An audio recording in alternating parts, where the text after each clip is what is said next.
Ulu lamuhla mbukeli encwadzini yabaseRoma sahluko 8. Yeah.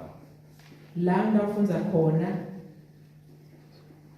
liyangusisa lelivi bazalwane akusho nje kafishane kokuthi uMpostoli Paul ukhuluma emazwi la ivuto ebandleni lo mbhali wencwadi yabaseRoma bazalwane kungazuthi beka tati timotonke letivelela bonke bantu emhlabeni lekuthanza kongaye uyeva ukuthi kukhuluma umuntu lotindile enkosini kukhuluma umuntu lomati kahle uNkulunkulu wakhe nakamati kahle uNkulunkulu wakhe unelilungelo noma ke unemandla ekukhuluma nalabanye abaqinise ikakhulu kuyevakala ukuthi lona lokhulumako umuntu logcotshiwe noma lomholi lokwathi kahle ukuthi timvuti yaye bese tiba nebuthakathaka endleleni yena ke ngelugqoko lwaNkulunkulu amphela amandla ekubajujuda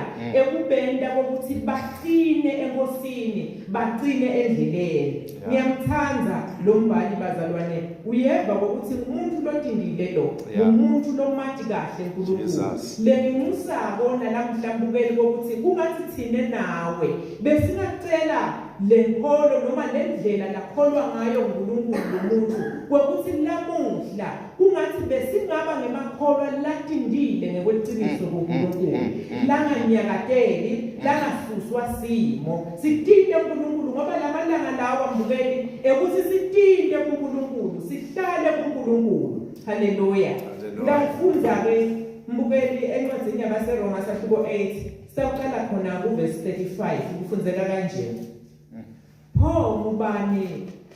Pho ngubani ke longasehlukanisa neluthando lwaKristu kuhlupheka noma kulukhuni noma kudingelwa noma indlala noma kuhlubula noma ingoti noma kufa kubhaliwe ukuthi ngenxa yakho siba sengotini yekufa lonke ilanga sithathwa njengetimvu tekuhlatshwa verse 37 kepha kubo konke lokhu siyanqoba nekunqoba ngaye lowasithanza 38 ngobe ngineliciniso lekuthi nekufa nekuphila netingelosi nebabusi nalokukhona nalokudako nemandla nalokuphakeme nalokujulile noma kusiphi sidalwa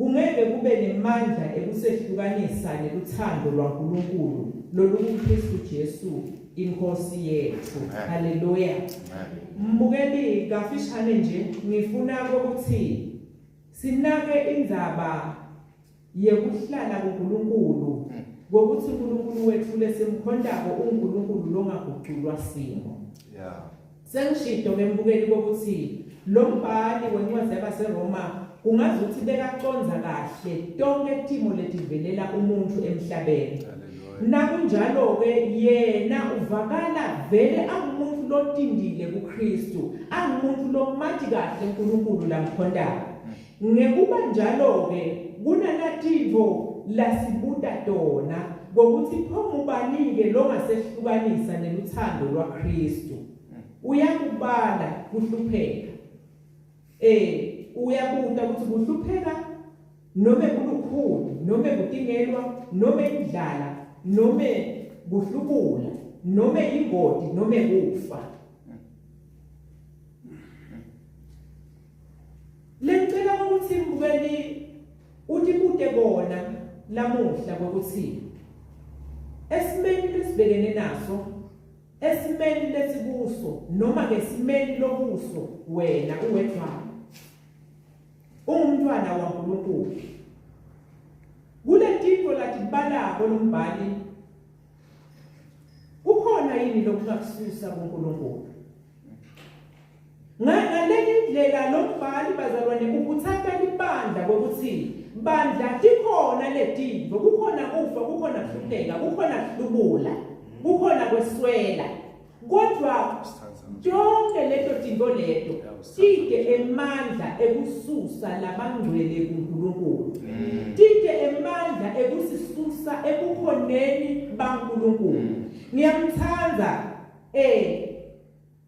nasakhuluma kuverse 37 uthi kepha kuko konke lokhu siyanqoba nekunqoba ngaye lokwasithatha. Lokusho ukuthi mbukeli lamuhla kufa lokhona siyakunqoba ngaJesu. Kuhlupheka lokhona lamuhla siyakunqoba ngaJesu. Indlala lekhona lamuhla siyayinqoba ngaJesu. Kweswela lokhona siyakunqoba ngaJesu. Kuhlubula lokukhona siyakunqoba ngaJesu. Tifo letikhona lamuhla siyatinqoba ngaJesu. Kubambe mbukeli ukuthi kuko konke siyanqoba nekunqoba.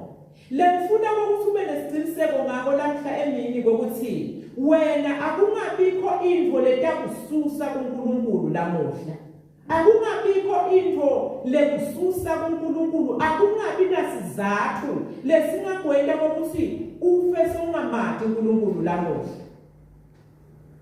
Kude lokunemandla kusisusa ebukhoneni baNkulunkulu.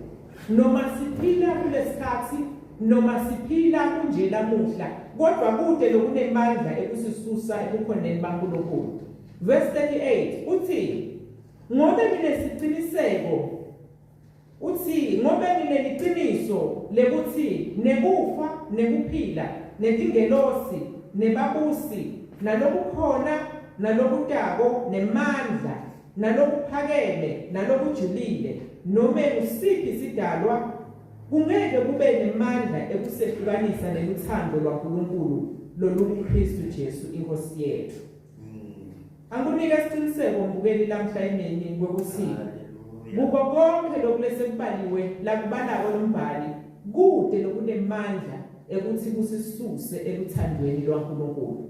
Lesimo lesibhekene naso emhlabeni asinawo emandla ekususa libandla laNkulunkulu ethandweni lwakhe.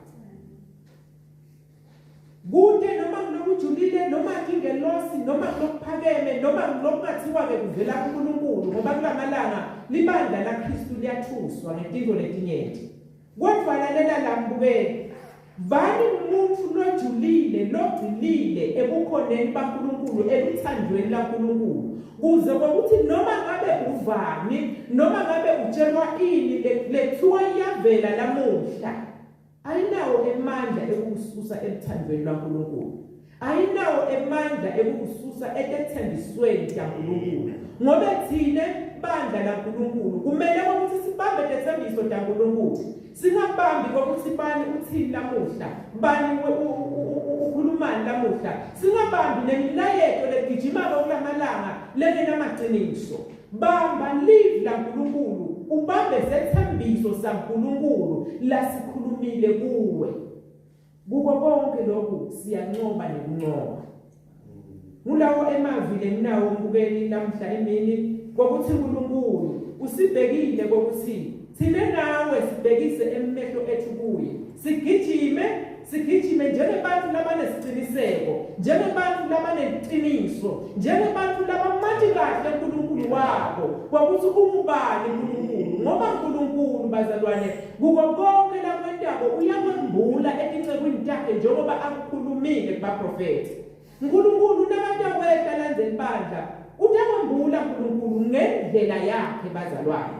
Thina nawe sibambelele enkosini, sibambelele eluthandweni lwaNkulunkulu, singanyikateli noma singanyakatiswa nguletimo letikhona kulamalanga. Inkosi ikubusise. Asesithandaze.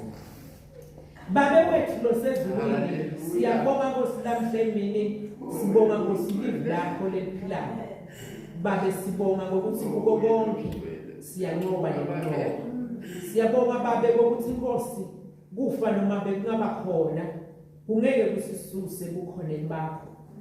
Weswela noma bekungaba khona kungeke kusisuse bukhoneni bakho. Kuhlupheka noma bekungaba khona lamuhla kodwa kungeke kusisuse ethandweni lwakho. uNkulunkulu longcwele libandla lakho siyalithandazela lamuhla. Liphe amandla, liphe isiqiniseko. Sendele umusa uNkulunkulu wethu longcwele. Siyabonga ukuthi wena ulithemba lethu. Babe wethu longcwele siyabonga ukuthi nawe sinesiqiniseko sekuhlala sibambelele kuwe, sekuhlala silindele wena kulesikhathi kulesimo. Siyabonga babe kwethu lengcwele. Akube udumo nobukhosi kuwe ngaye uJesu Kristu Inkosi yethu.